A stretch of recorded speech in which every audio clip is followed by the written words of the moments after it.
up, everybody? I'm your girl, Brittany Renee, and welcome back to a second episode. Thank you so much for tuning in. I'm here at my favorite place, 24 Seconds Bar and Grill, where I'm kicking back, chilling, watching a little bit of baseball. But before I get into that, let me give y'all a few highlights and recaps. Tell them what they're watching, fellas. On the score! Coming right up.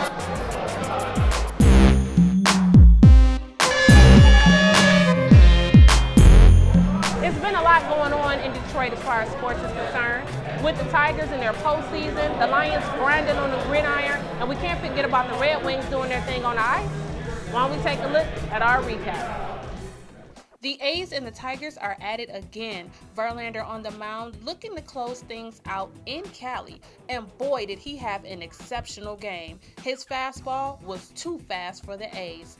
Picking things up in the top of the fourth, it would be a 2-run home run for Miguel Cabrera to put the Tigers on the board 2-0. This was his first home run this postseason. Then Benoit would close out the game with a pitch to Smith, who would send a fly ball to right field, but Torrey Hunter would be there for the catch, ending the game and the series. Final score 3-0. Tigers advance to their third straight ALCS as they go on to play the Boston Red Sox. But for right now, let the champagne shower flow. Well, the Tigers wouldn't be the only ones having something to prove in their next game, because the Lions, who came off a strong win against the Bears, will have a lot to prove to Green Bay, especially considering the fact that they haven't won a game in Wisconsin since 1991. Would this be a Cinderella story for the Lions? Or would their chariot turn into a pumpkin before midnight? Let's take a look. Calvin Johnson will be a non-factor for the Lions. He was inactive due to a knee injury, and the Lions felt that.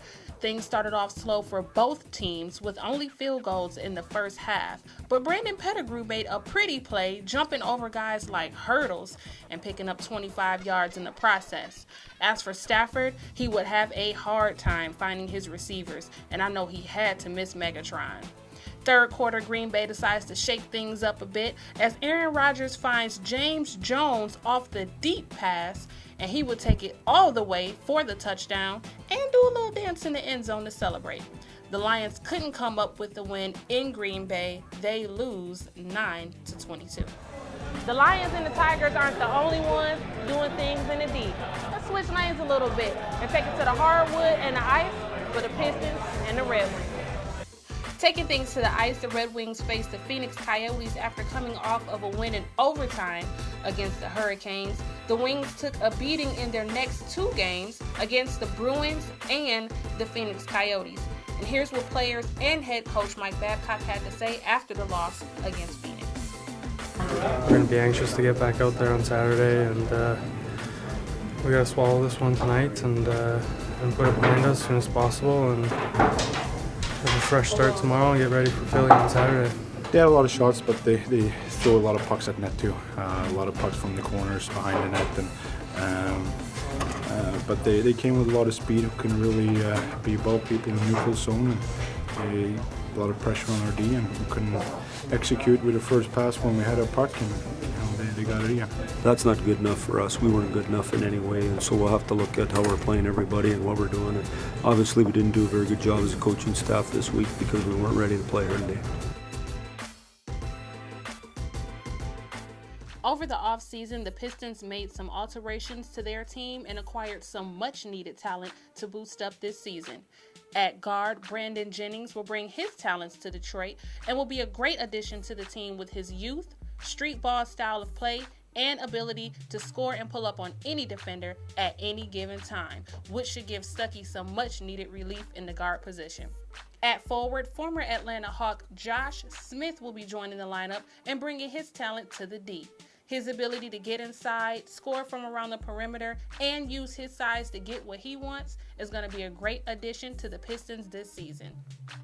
And at guard, we all know him not to be a new acquisition, but a familiar face. And we will welcome back home Chauncey Billups.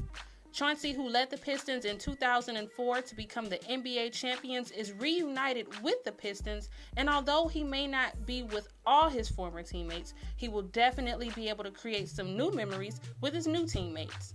Chauncey has an amazing ability to score from virtually anywhere on the court and is going to be a great leader for the other guards on the team. With his experience, we hope this veteran won't be seeing veteran playing time because his leadership is much needed. That'll wrap it up for this week's episode. Thank you so much for tuning in. Join me next week, same time, same place, for your Detroit sports update. I'm your girl, Brittany Renee, and until next time, y'all be cool. I'm out.